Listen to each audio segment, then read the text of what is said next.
नमस्कार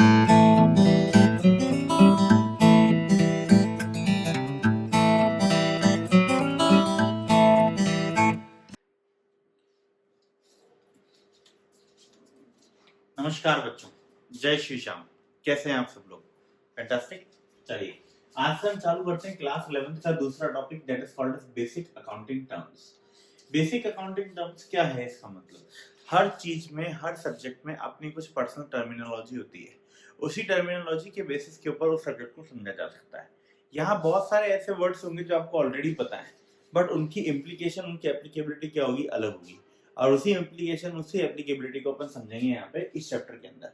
यहाँ कुछ 10-15 ऐसे शब्दों की बात की जाएगी जो शब्द जिनको रेफरेंस अकाउंटिंग के अंदर लिया जाएगा पहले ही चैप्टर से। ठीक है, तो आ जाइए सबसे पहले स्टार्ट करते हैं कुछ पुरानी बातों से जो हमने चैप्टर 1 में पढ़ी थी, वहीं से शुरू करते हैं। सबसे पहला बिजनेस। देखिए बेटा, आपको जो नोट्स हैं वो नोट्स आपको गूगल ड्राइव के ऊपर मिल जाएंगे। इसके गूगल ड्राइव का लिंक आपको नीचे डिस्क्रिप्शन के अंदर मिलेगा, वहां से जाके आप डाउनलोड कर सकते हो।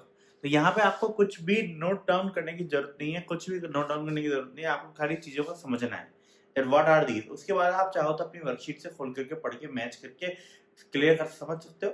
इनकेस आपको कभी भी कोई डाउट आए तो वो डाउट को आप अपनी मेल के ऊपर, हमारी मेल एड्रेस के ऊपर जो हम नीचे डिस्क्रिप्शन में दे देंगे, उसके ऊपर आप ईमेल कर सकते हो और आपको उसका जवाब बेशक मिल जाएगा। चलिए, बिजनेस। बिजनेस क्या होता है? Business is an economic, it is an economic activity, economic activity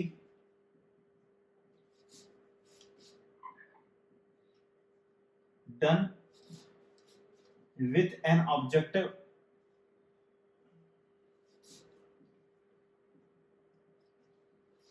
to earn profit।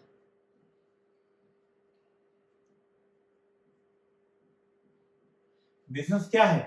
Business एक इकोनॉमिक एक्टिविटी है। इकोनॉमिक एक्टिविटी है यानी कि वो एक्टिविटी जो कि पैसा कमाने के लिए की जा रही है, जिसके अंदर मनी का इन्वॉल्वमेंट है, यानी कि मॉनेटरी इन्वॉल्वमेंट है, जिसके अंदर पैसा कमाने का ऑब्जेक्टिव है। जो कि इस ऑब्जेक्टिव की गई है अर्निंग ऑफ प्रॉफिट, वो क्या होता है? Business. So what is business? Business is an economic activity which is done with an objective of earning profit। ये चीजें मैं ज्यादा एक्सप्लेन नहीं कर रहा हूँ क्योंकि ये चीजें ऑलरेडी मैंने चैप्टर 1 की शुरुआत में एक्सप्लेन की थी और बिजनेस स्टडीज के अंदर भी आपने इन चीजों को पढ़ा होगा, तो मैं इनके ऊपर ज्यादा स्ट्रेस नहीं डाल रहा हूँ। आ जाइए नेक्स्ट पॉइंट, सेकंड, ट्रांजैक्शंस। अब आप मेरी बात को समझने की कोशिश कीजिएगा। ट्रांजैक्शंस को समझाने के लिए मैं आपको दो चीजें समझाता हूँ।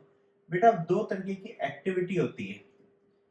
एक्टिविटी का मतलब होता है, यू कैन से हिंदी के अंदर हम कहते हैं घटना। बाजार के अंदर दो तरीके की घटनाएं होती हैं, दुर्घटनाएं, घटना की बात कर रहा हूं। एक एक्टिविटी कहलाती है ट्रांजैक्शन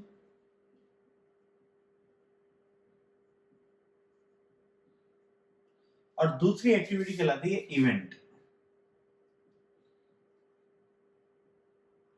हालांकि ये भी मैंने चैप्टर नंबर 1 में समझाया था, लेकिन इसको वापस से इलैबोरेट करता हूं। ट्रांजैक्शन का मतलब क्या होता है? ट्रांजैक्शन के अंदर क्या क्या कवर है?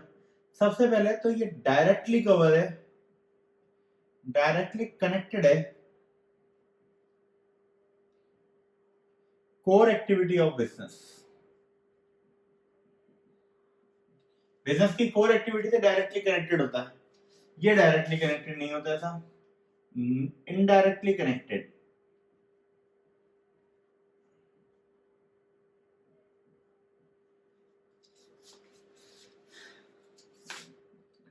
ये रिपीटेबल होता है, ये नॉन रिपीटेबल होता है। एक बार हो गया, कब होगा दोबारा पता नहीं है। ये प्रेडिक्टेबल होता है,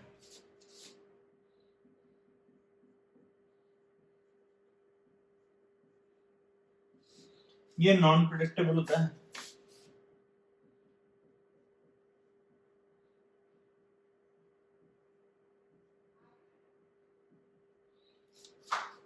इसका example, purchase of goods, sale of goods,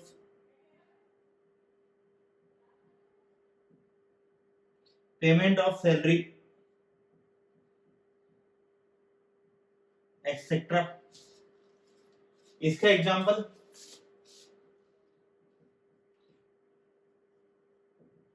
purchase of machinery,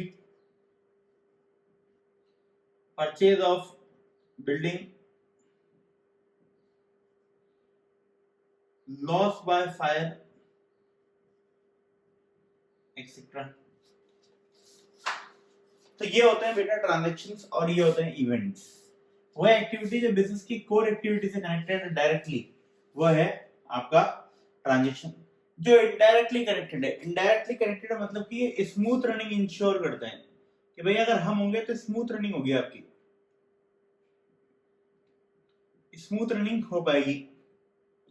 ठीक है, ये रिपीटेबल है यानी कि बार बार रिपीट होती है। ये नॉन रिपीटेबल है यानी कि एक बार हो गया दोबारा कब होगा पता नहीं। अनप्रेडिक्टेबल, ये प्रेडिक्टेबल है, प्रेडिक्ट किया जा सकता है। दुकान खोली तो कस्टमर आएगा ही आएगा, हॉस्पिटल खोला तो पेशेंट आएगा। ये अनप्रेडिक्टेबल है, दोबारा कब होगी ये पता नहीं है।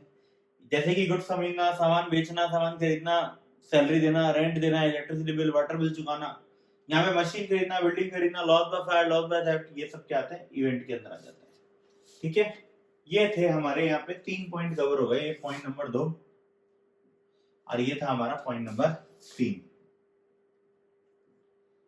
चलिए एक बार देख लें इसको, फिर हम आगे बढ़ते हैं।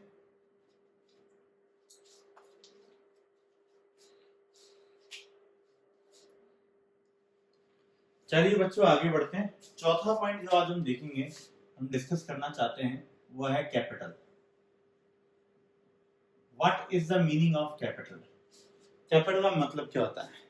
हर जगह वही अलग अलग मतलब है। अगर आप कंट्री वाइज बात करो तो कैपिटल का मतलब हो गया स्टेट की राजधानी, किसी भी स्टेट की, किसी भी शहर की या देश की राजधानी कैपिटल होगी। लिखने की बात करो तो कैपिटल वर्ड स्मॉल वर्ड्स हो गए। तो हर शब्द के अपने मतलब है। अकाउंटेंसी के अंदर कैपिटल का मतलब क्या है? कैपिटल का मतलब वो पैसा जो मालिक बिजनेस में लगाता है। The amount which was invested by the businessman in the business is called as capital. आपको पता है किसी भी बिजनेस को शुरू करने के लिए सबसे पहले उसके मालिक को उसके अंदर पूंजी लगानी पड़ती है, सबसे पहले उसके मालिक को उसके अंदर कैपिटल लगानी पड़ती है, और वो अमाउंट क्या कहलाता है जो मालिक बिजनेस में लगाता है, वो कहलाता है बिजनेस की कैपिटल। देखिए मालिक को क्यों लगाना पड़ता है सबसे पहले पैसा? आप एक बात बताइए, लेट्स टेक एन एग्जांपल। मैं गया स्टेट बैंक ऑफ इंडिया में, उनको मैंने कहा साहब मेरे को एक बिजनेस चालू करना है, रेडीमेड गारमेंट की शॉप खोलूंगा, उसके लिए मुझे 1 करोड़ रुपए लोन चाहिए। उन्होंने कहा ठीक है सर मिल जाएगा, आप ये बताएं आपने खुद ने कितना पैसा लगा रखा है, what is the capital of the business? मैंने कहा नहीं सर मैंने खुद ने कोई पैसा नहीं लगा रखा। देखो सर बिजनेस में होता है रिस्क, मैंने तो पैसा नहीं लगा रखा क्योंकि मुझे पसंद नहीं है रिस्क लेना। तो पैसे आप दे दो, बिजनेस में कर लूंगा, आपका पैसा लौटा दूंगा। क्या बैंक मुझे लोन देगा? बैंक मुझे कहेगा क्या सर पागल समझाए क्या, आप खुद तो पैसे लगाते नहीं हो और हमसे क्या कह रहे हो कि आपको रिस्क लगता है, आप पैसे नहीं लगाओगे और हम पैसे लगा दें? How it could be possible? तो किसी भी बिजनेस को शुरू करने के लिए सबसे पहले इनिशियल इन्वेस्टमेंट किसी को तो करनी पड़ती है, और जिसको वो करनी पड़ती है वो मालिक ही होता है obviously, because he is the only person who is interested in the business. तो जो पैसा जो बिजनेस में बिजनेसमैन लगाता है और the very first time, that is called as capital. ठीक है, मालिक के द्वारा बिजनेस में लगाया गया पैसा बिजनेस की क्या कहलाता है? कैपिटल कहलाता है। तो इसको हम क्या लिख सकते हैं?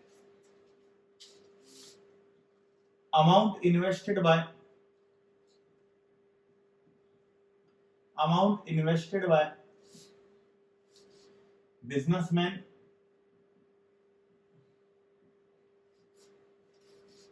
in business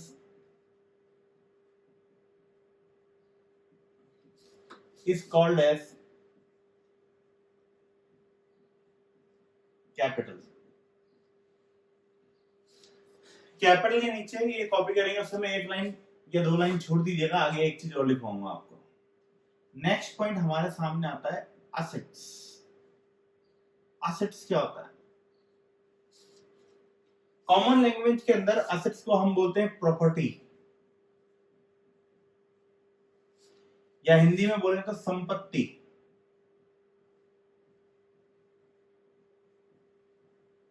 वो कहलाता है बिजनेस की asset.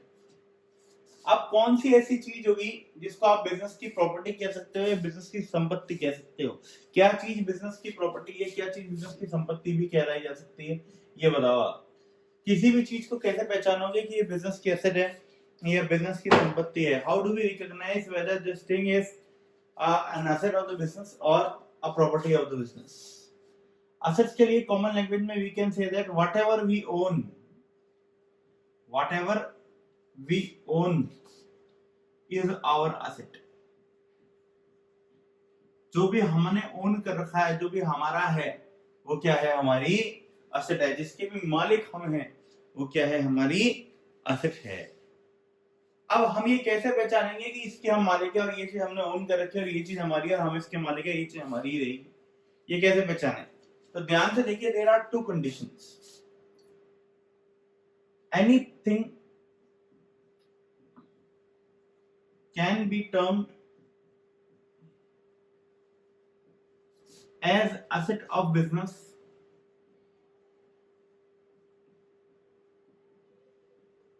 if it fulfills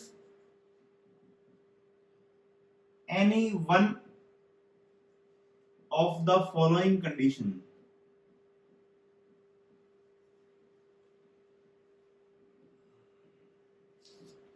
Any one of the following condition. हाँ सर, कौन कौन सी कंडीशन है? Number 1, the asset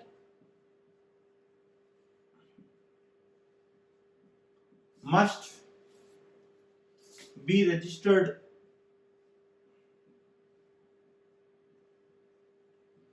on the name of business.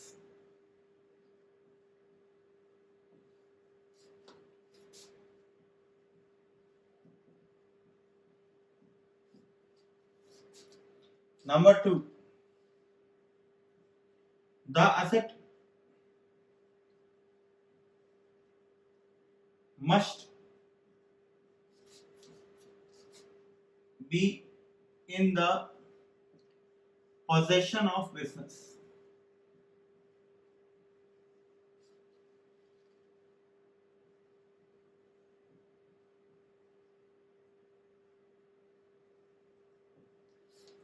दो बातें हैं। सबसे पहली बात तो एसेट जो है वो बिजनेस के नाम से रजिस्टर्ड होनी चाहिए। दूसरा, अगर रजिस्टर्ड नहीं है तो उसका पोजीशन बिजनेस के पास होना चाहिए। ध्यान से सुनिएगा मेरी बात को। हमने क्या बोला? एसेट का मतलब होता है बिजनेस की प्रॉपर्टी।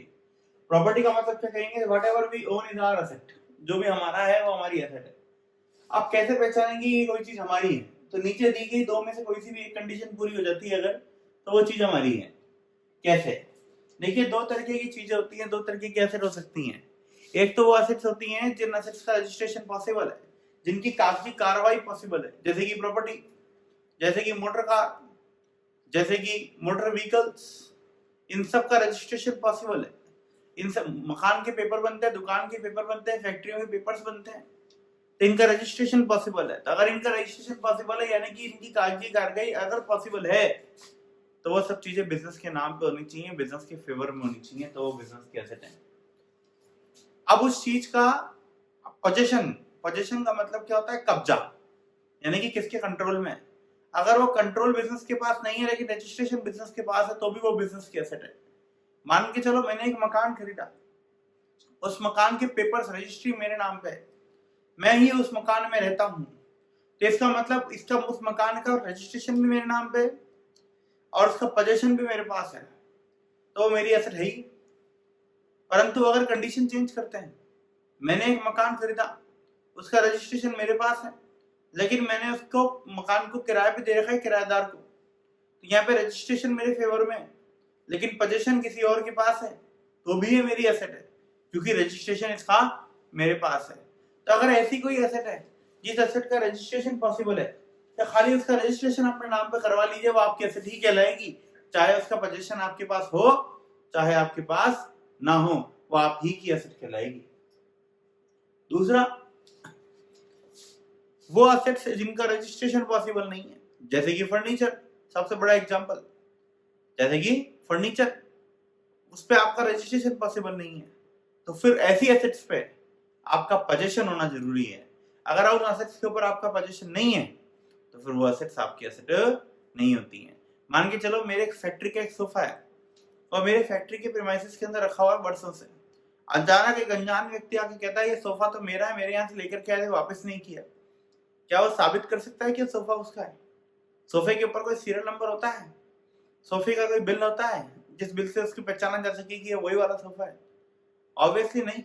तो वो चीज कब पोजीशन जिसके पास होगा उसकी वो चीज होती है। तो हमने क्या बोला, असेट्स रिकॉग्नाइज करने के 2 क्राइटेरिया है। सबसे पहला क्राइटेरिया क्या है कि साहब अगर वो चीज का रजिस्ट्रेशन पॉसिबल है तो registration must be in the favour of the business. अगर रजिस्ट्रेशन पॉसिबल नहीं है तो पोजीशन किसके पास होना चाहिए, बिजनेस के पास होना चाहिए। अगर रजिस्ट्रेशन पॉसिबल है लेकिन रजिस्ट्रेशन आपके पास नहीं है, किसी और के पास है, पोजीशन आपके पास है, तो वो आपकी एसेट नहीं है। अगर आपके पास रजिस्ट्रेशन पॉसिबल नहीं है और पोजीशन भी आपके पास नहीं है तो भी वो आपकी एसेट नहीं होगी। ठीक है, ये 2 क्राइटेरिया, इनको कॉपी कर लीजिए, करना चाहे तो, नहीं चाहे तो भी कोई दिक्कत नहीं है, नोट्स अवेलेबल है। हम आगे बढ़ते हैं टाइप्स ऑफ एसेट्स के ऊपर।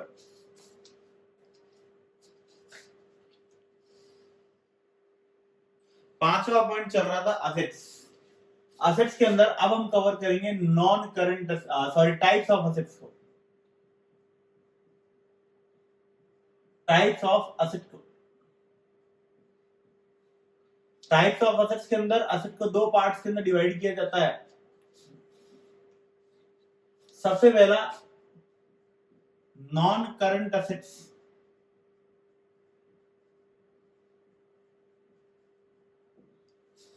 दूसरा current assets.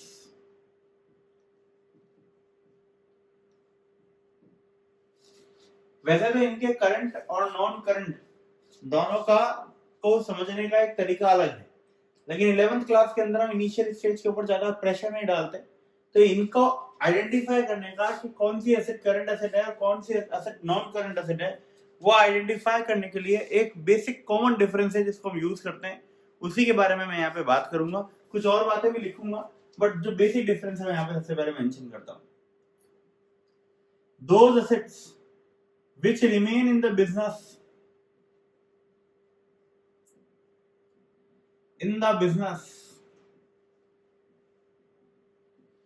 for a period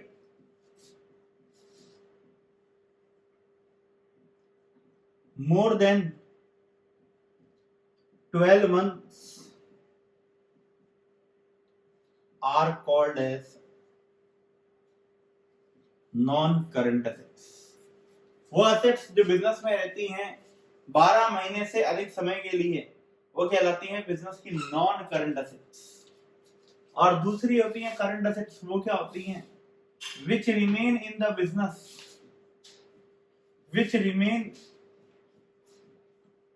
business for a period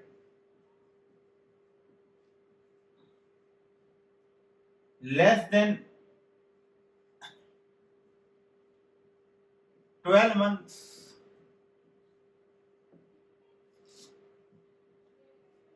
are called as current assets.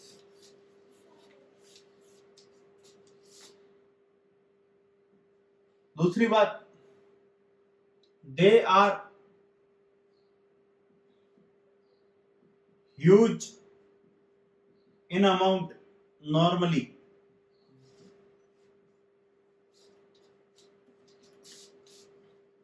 Comparatively, they are of smaller value.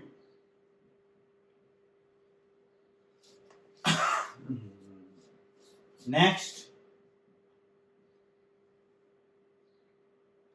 they are not purchased with the objective